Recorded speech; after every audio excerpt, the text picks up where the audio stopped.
This is Bryan Radzin, Search for Truth, The Next Step. It's the sequel to last year's novel, Search for Truth, The Seeker Begins. So go for it, Bryan.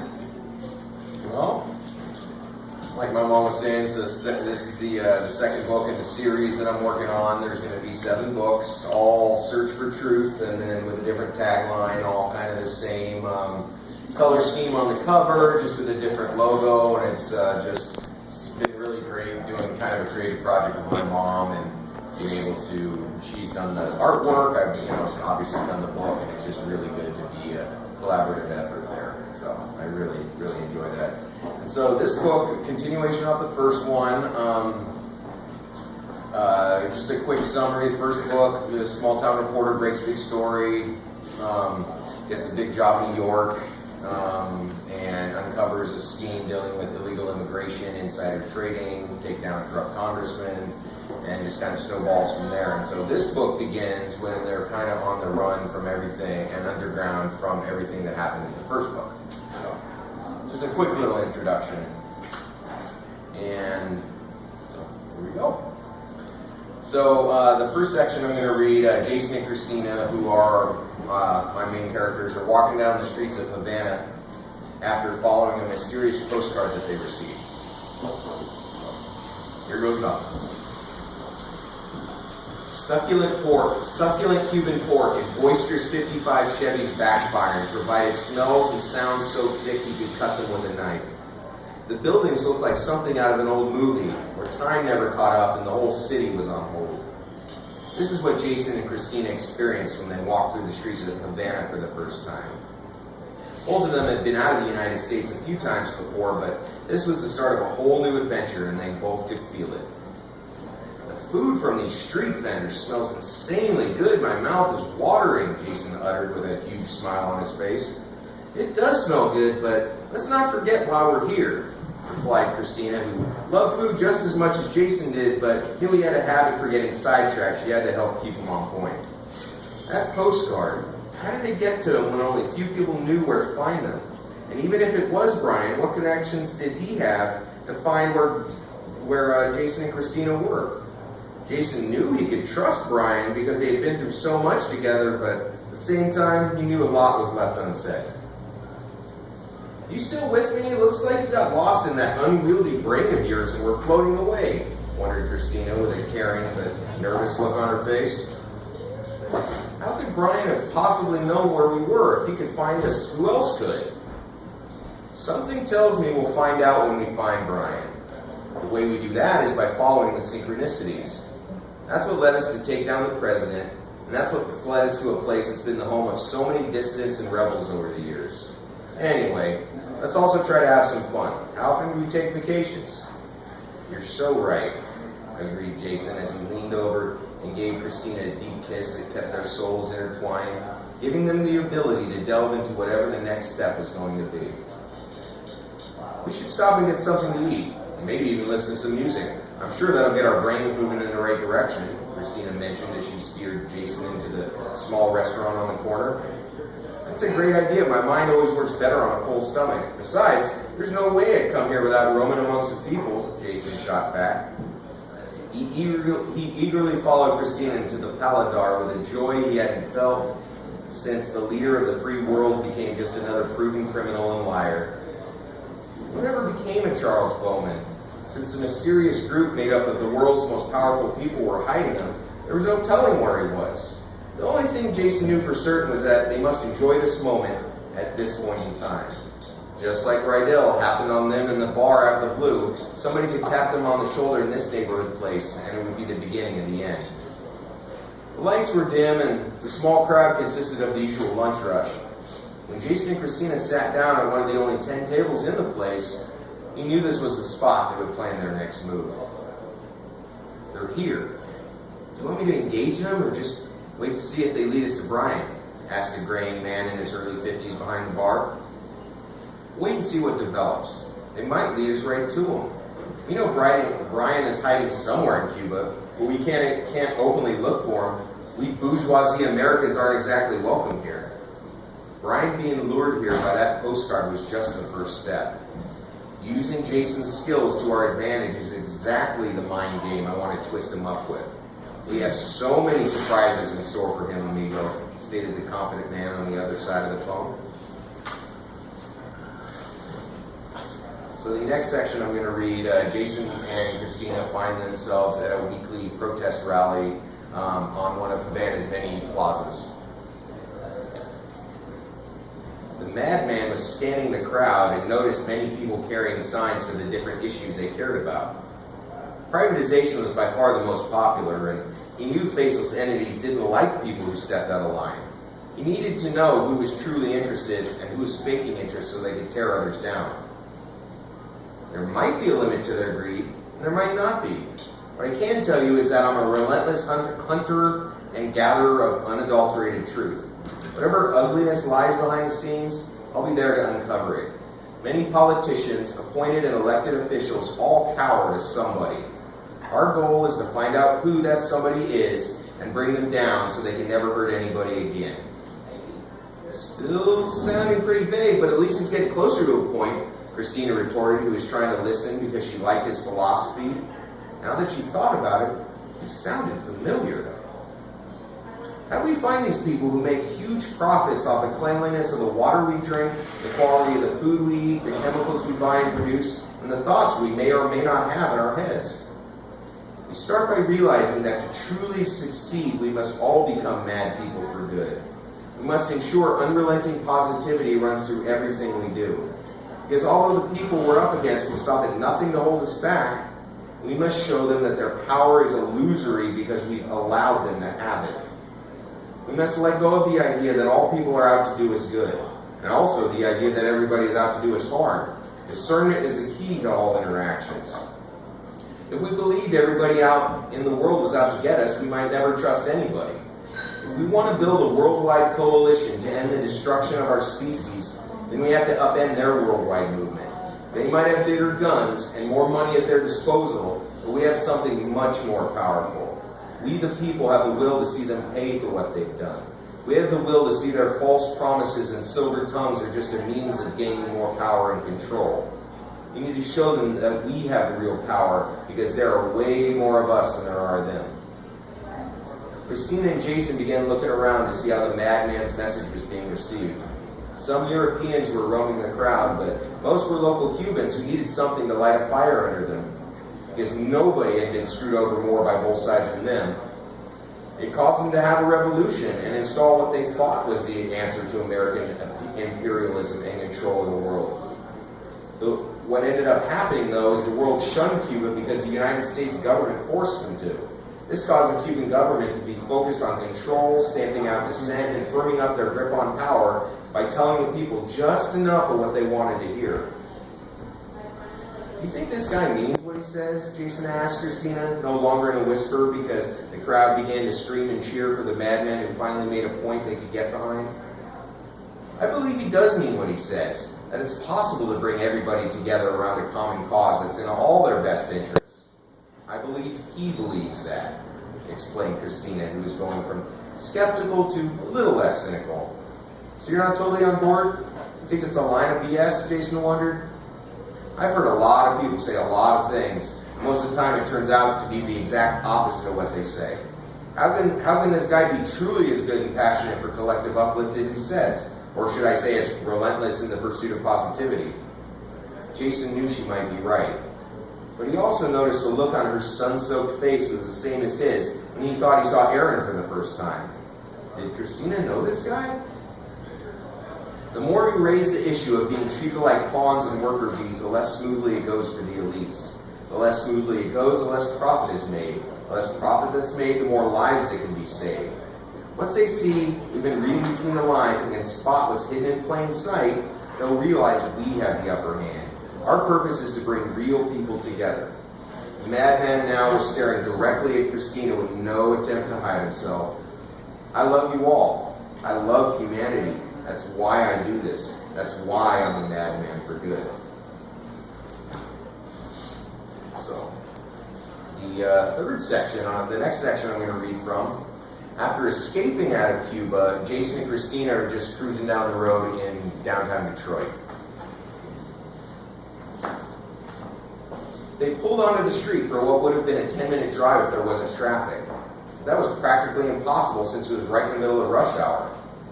The sun was fading away, and the remaining light reflected a yearning for a better society off of closed factory after closed factory that had moved overseas. I wish we could do something about this. The government gives huge tax breaks to companies who move their factories thousands of miles away, putting many Americans out of work. Meanwhile, the companies say they need these tax breaks because it gives them money to expand and create more jobs. They just fail to mention those jobs won't be in this country. Jason seethed. His face was getting red with anger the more they drove down the street. That is very true. You have to deal with rampant unemployment, which causes a drain on natural resources because the infrastructure that kept it affordable is gone. The companies say that if they took control of power and water systems, they could streamline its delivery to the people. Goose wanted to ensure that he was part of the conversation. Every kid they saw playing outside seemed to be wearing clothes and shoes that should have been thrown out years ago. Goose had joined up with Jay years back after convincing him that after years of investigation, Marty wasn't the great guy he had made himself out to be. He continued to dig up information while the madman for good was in exile, as he waited for that right opportunity to make his dreams come true. Yes, they think of profit first when delivering water and power to people. Since they're the only ones providing it, they can charge whatever they want. Working people can't afford to pay because the rates have been raised so much, quipped Christina. She looked at Jason because she was getting just as excited as he was since they were getting an opportunity to do some good. Maybe we need some kind of technology to save us. While it is true that technology is partially responsible for the downfall of society by making everything impersonal, but the thing is we can also use it to our advantage. We can use technological breakthroughs to also help advance society. Some people say the road to hell is paved with good intentions. Without good intentions, however, a person will never know what the right course of action is. People will seem to get into trouble when they think that if their intentions are good, they don't have to take action, replied Bryan, since he had just as much to gain or lose as anybody else. Would his brother really allow this to happen without it being just one more scheme? I agree. That's why the madman for good became the madman for good. Unrelenting positivity through the action of doing the right thing, expressed Goose, whose passion and hope grew from the energy building in the car.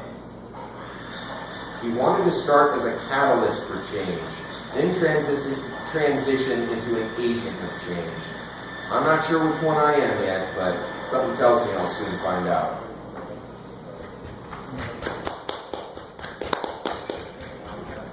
One more section. The last section I'm going to read from, Jason and Christine are now in a Detroit bus station just asking for directions at the information booth. As the guy in the booth looked down at a computer screen with a scowl because he had to deal with obnoxious jerks for crappy pay, Bryan whispered from behind him, "He looks familiar, like I've seen him somewhere before." Bryan seemed to be having a flashback, or maybe the ex-congressman's weed was just that good. Seems like he's helped us before, I just can't put my finger on when. Now that you mention it, he does look familiar, noticed Jason. The guy in the booth was leering at him suspiciously before he spoke. "You know, I can hear every word you're saying. You aren't exactly being quiet, you know. Trust me, you've never seen me before, and don't say we all look alike, so I must be the guy you ran into." "The lockers?" inquired Christina, trying to restore order. "Yeah. The far southwest corner of the station is a bank of lockers. There might still be a few available. You'll see a pay station with instructions there that should help explain everything." "Thank you," Christina responded graciously. "No problem. And make sure your punk-ass friends don't talk trash at my booth again or I'll have to come out and kick both their asses." Christina led the boys away. She didn't want to draw any more attention to themselves other than the people already watching them.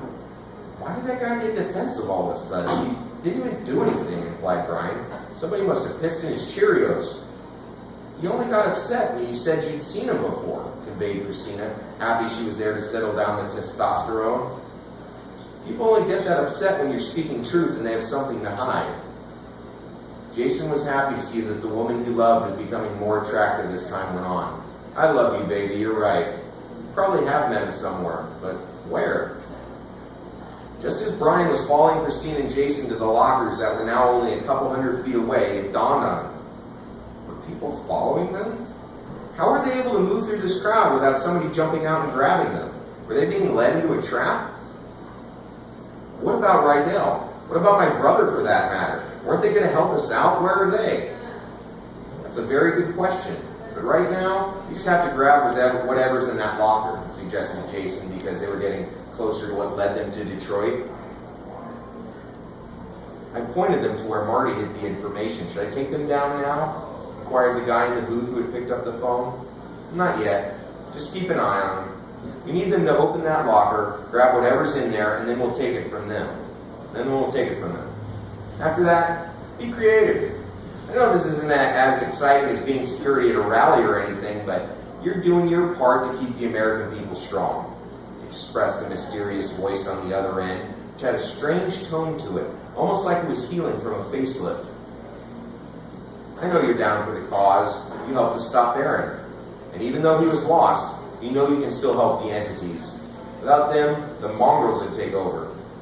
Understood, sir. You might not be serving anymore, but you're still my commander-in-chief. Christine and the boys walked up to the locker with combination in hand, not noticing the two men who had been following them 100 feet behind since the info booth. Now that I think about it, we have seen that guy before. He was security at that anti-immigrant rally in New York. He directed us towards Aaron, remembered Jason as Christina began to enter the numbers. You know, I think you're right, stated Bryan, whose brain moved from food back to the task at hand. You think Rydell or my bro sent him? Maybe. They couldn't pull something like that off since the six entities don't support them anymore. Or so they said. Then again, who knows about anything at this point?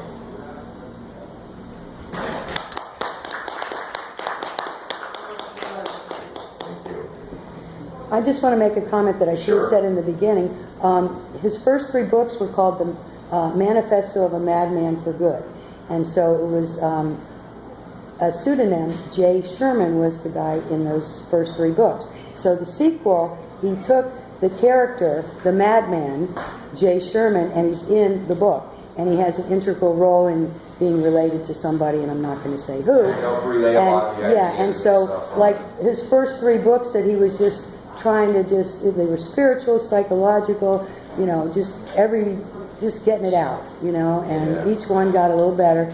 And then when he wrote his first novel, it's interesting because the characters that are in the first novel, in the second one you really find out in the sequel how everybody's related to one another. And after each chapter you're going, oh my God, I can't believe that just happened.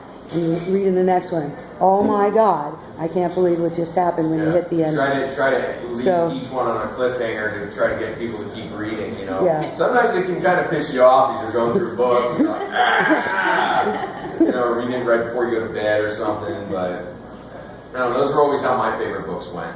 You know, something with, this one had a little longer chapters than the first one, but just something that, you know, kind of led on to the next thing, and so you want to keep reading.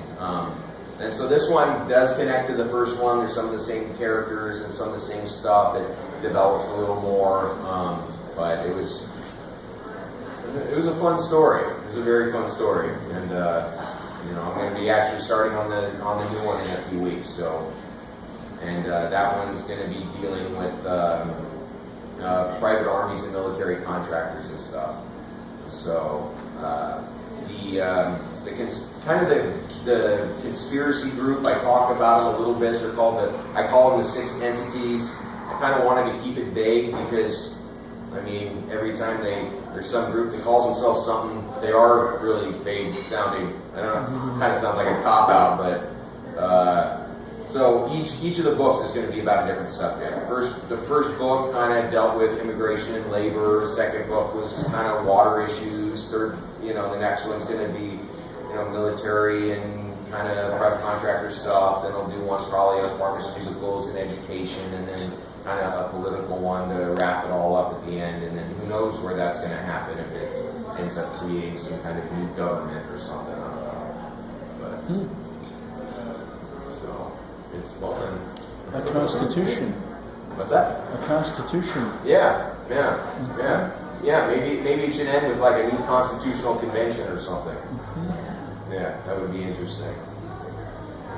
So I mean, we've certainly, helped other countries build, enough, maybe almost, maybe I should say forced. Some of them were forced, some of them were eased or pushed or whatever into making new constitutions for themselves. So, we should have some experience at that, but somehow, I don't know. Maybe not the right experience, I don't know. But so yeah, it's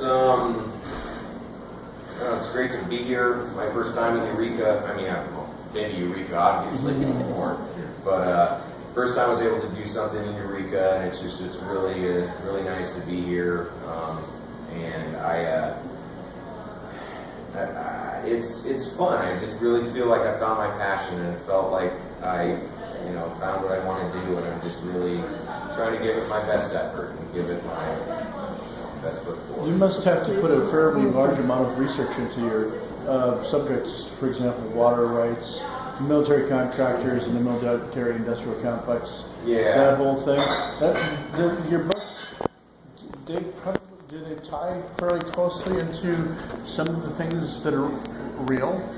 Yeah, definitely. Mm-hmm. The ultimate solution in the second book, something like that has definitely never been done, but maybe it's just my cynical mind says that it technically is possible, because the technology that I know is out there and that governments and militaries are using that aren't released to the public, it's the reason why we don't have electromagnetic power, because they can't figure out how to charge people for it yet. I mean, talking completely free energy out of the air that never runs out. So, I mean, stuff that can say, Thomas Edison had the patent of the electric car over 100 years ago. And so I really believe that if the right R&D was put forward, then... So then, I think it's really important, actually, for you to put your opinions on solutions to the problems that you're dealing with. Because from a reader's perspective, people don't always have the time to do that kind of research for themselves. And you have gone through this whole entire writing process. If you can offer something at the end, it really would. I think it's really very useful. Yeah. And so there's definitely, some research that's involved. I don't get too technical with it. Yeah. But, there is research, but it's not like me poring over research books for months and months at a time. It's just almost natural research, stuff that I pay attention to, stuff that I read, pick up stuff everywhere I go. I had a writing teacher who, unfortunately, from HSU that's not around anymore, that he said, when you go anywhere, just feel like it's a possible story idea. Anytime you go anywhere and do anything, it's something you could possibly write about, because it's a new adventure every time you step out the door. So. I was just wondering if I want to read books about presidents we have, is it, say I got a good grade in spelling and reading, well then the books would probably be easy for me to read, wouldn't they? Yeah. I try to keep it, not too complex. I want to be able to reach as wide an audience as I can. So yeah, I think, and I am going to be working on putting some books on audio tape too, because I've always loved voice work. Always wanted to be a play-by-play sports announcer when I was a kid. But somehow when I went to college, it was more about the writing, and I just kind of got sucked into that end of it. But yeah, so I think you definitely could. Yeah, I've got one book, and I haven't started reading it yet. It's about this size. Okay. Something like that. Yeah, I got it one time, but if I didn't go to the store, like mine, one that about Yeah, you definitely could. There's a lot of interesting facts depending on who's writing the book, because every president did something good and every president did something not so good. Even the best ones. Kennedy wasn't perfect. I mean, you got Bay of Pigs and Teddy Roosevelt. I mean, heck, even, for all the bad stuff Richard Nixon did, he started the EPA. The raving liberal Richard Nixon would be too liberal to get elected today. It's just a crazy concept to me. But well, so would Ronald Reagan, for that matter, who they professed. So I get off on a soapbox, but So it's interesting. It's interesting. So yeah, I wanted to portray all these stories as kind of a human, kind of have a human touch. And people can grab something away from them, something that reads real easy. I use a lot of dialogue, just because I like telling important points and stories through dialogue instead of just narration. And so it just, I feel like if, put it out there, if it ever got turned into some kind of TV show or movie or something like that, it would be easily turned into that because there's so much dialogue. And it could easily be turned into a script and just have stage directions and sets and stuff kind of drawn on the outside of it. And so I'm excited about that. Just excited about possibilities. It's a good feeling. Yes? I just want to acknowledge how brave this book is. I think it's interesting how, I would say it's a projection of what you think and feel about definitely. the climate of today. Where is it? It's basically you like stepping out of line. And this is it seems like kind of like your own discernment, like if this became a TV show, this would be a pretty controversial show. Oh, yeah. But just how there is so much dialogue and it is a relatively readable book. It has a lot of important and real information that is just really accessible to all sorts of people. So. Oh, thank you. Yeah, thank you. It's every writer kind of puts some of their own. See you next time. Definitely. See you Thank you next for week. coming. Welcome.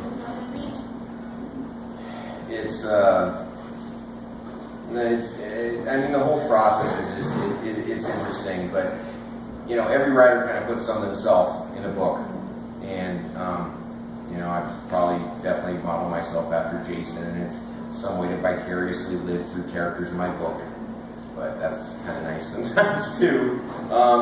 Because it's just stuff that, I've always thought and felt, and there's, things, I've always believed that there's so much more we can agree on than we disagree on, even people at the complete opposite ends of the spectrum. Because they let these few little things kind of catch us up.